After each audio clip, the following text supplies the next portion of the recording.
myself Yahal, Ikata Kevin. This video is a video response to the YouTuber Arith Härger, and he, in his video called Holy Heathen Days.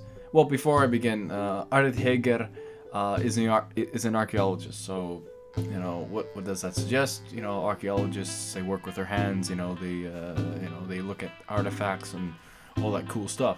In this video called Heathen Holy Days, he says that Ostara is completely a Wiccan product, a completely made up thing, and there's no written sources about anything to do with Ostara whatsoever.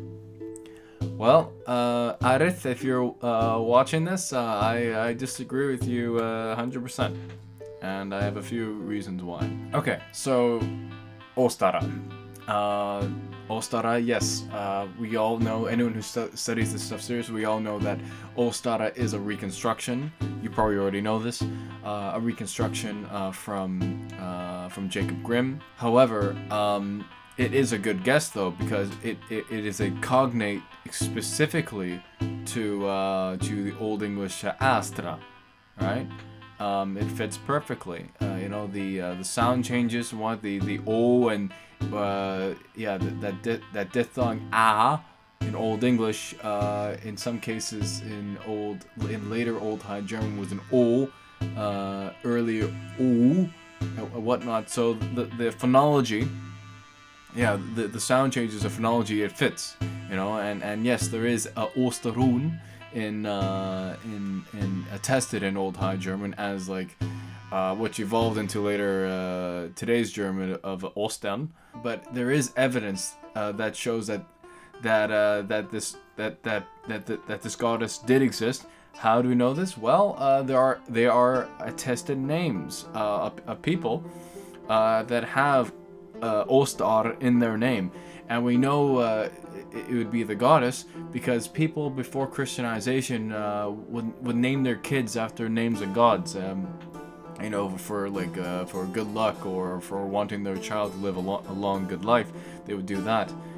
Just as people today in the East, you know, you had people named Shiva or Krishna or what have you. You know, they'll be, you know, with that same reason.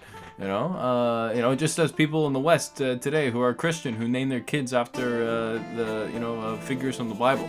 You know, it's probably for the same reason. You know. So the thing is, there is attested, you know, from the Altdeutsches Namenbuch, Personennamen, Volume 1 by Ernst Förstermann, that you have names like Austerpald, you know, Austerfrit, Austerger, Austergard, you know, etc., you know. That alone says a lot, evidence-wise, that yes, this does suggest that that Ostara, as a goddess, was known among the Germanic peoples on the continent. And that final A, Ostara, that denotes a female agent. You know, like it's like if I were to take the word Ostara and translate it literally, it'd be like she who is of the East or what have you.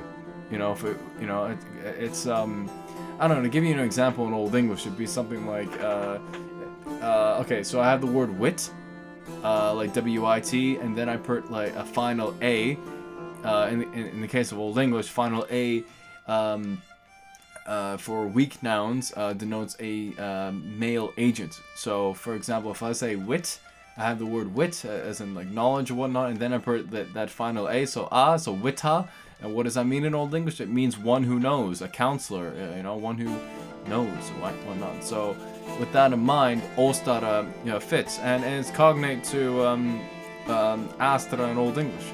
You know, in Old English, it's final E that denotes a female or neuter noun, where in Old High German, which Ostara is, Old High German, as well as you could say for Old Saxon as well. But anyway, but just to make it, make this conversation easier, Old High German, final A denotes a female or neuter agent. Same thing would apply to, it would apply to Old Saxon. But anyway, the main point is that the evidence-wise, from this angle, yes, there is evidence that Ostara was known among Germanic peoples on the continent.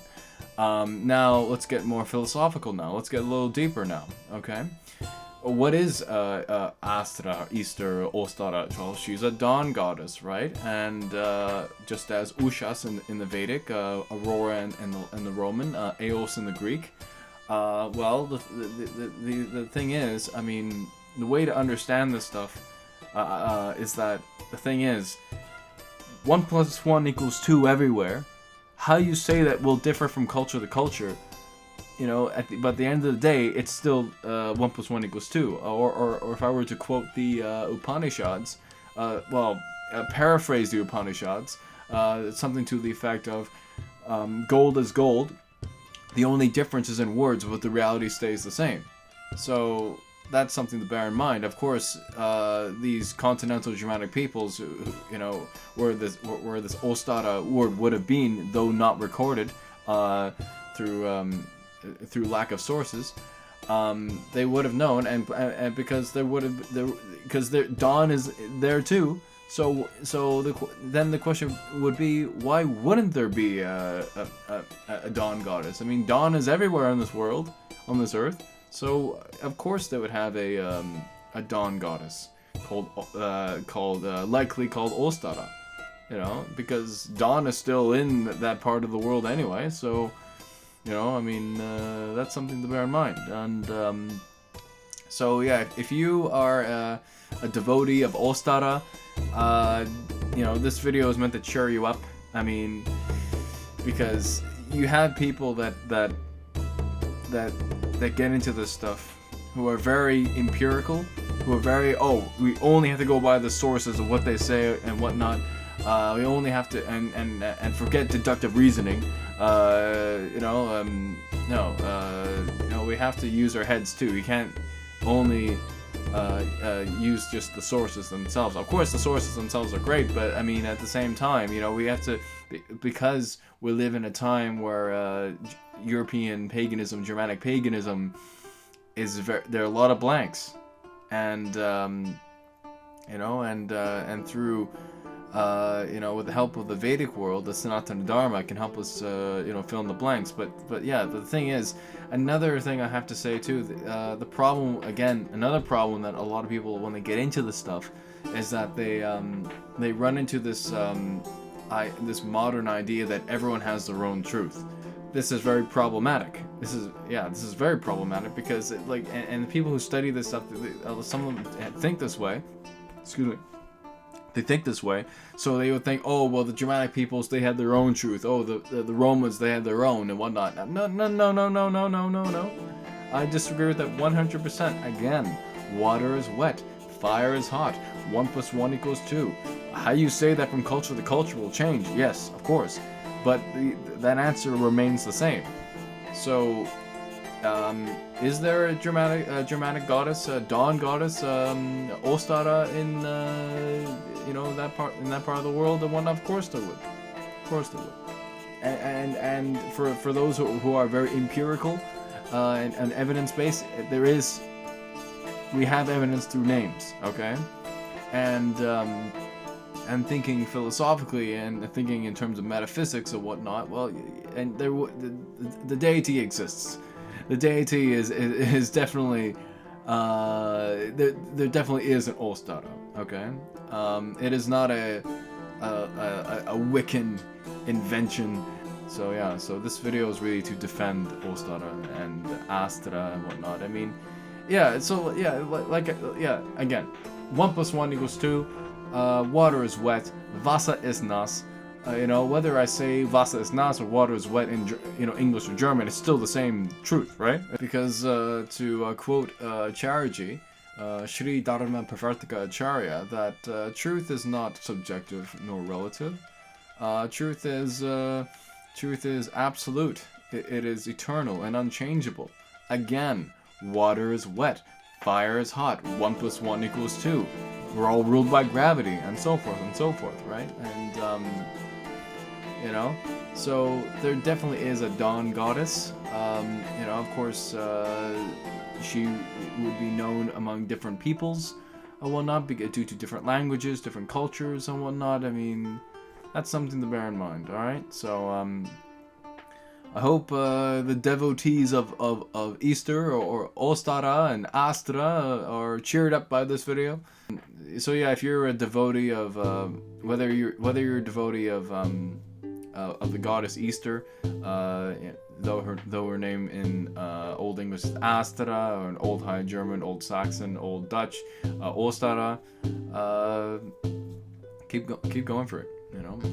This is your devotion. It's your personal relationship with that deity, right? Because what is a deity? A metaphysical personality, right? So, anyway, guys, that's this is my response to Arith Härger. Just to repeat my points, because he's an archaeologist. He's very evidence-based, very empirical. So yes, from names we know that Ostara is used in names, and I will put the link down below where to look at the list of names where Ostara is attested, where Ostar is part of names and whatnot. And I'll also link another text where it talks about how people back then in like pagan times in the Germanic world named their kids after names of gods and whatnot. All right, so I'll add those 2 links down below. And through deductive reasoning, well, there's a dawn everywhere in this world. Therefore, how can there not be a dawn goddess, right? I mean, what? One Germanic people historically did not have a dawn goddess, while the other ones did. I mean, dawn is in both places. So, or what? Did these people not acknowledge dawn or something? There would have been. Again, water is wet. Fire is hot. 1 + 1 = 2. 1 + 1 = 2. Water is wet. Wasser ist nass. Okay, cool. Right. Anyway, I think I really nailed it. And thanks for watching. Be sure to subscribe if you're new. And if you really want to help out my channel, please become a patron at my Patreon page down below. Thanks for watching. See ya.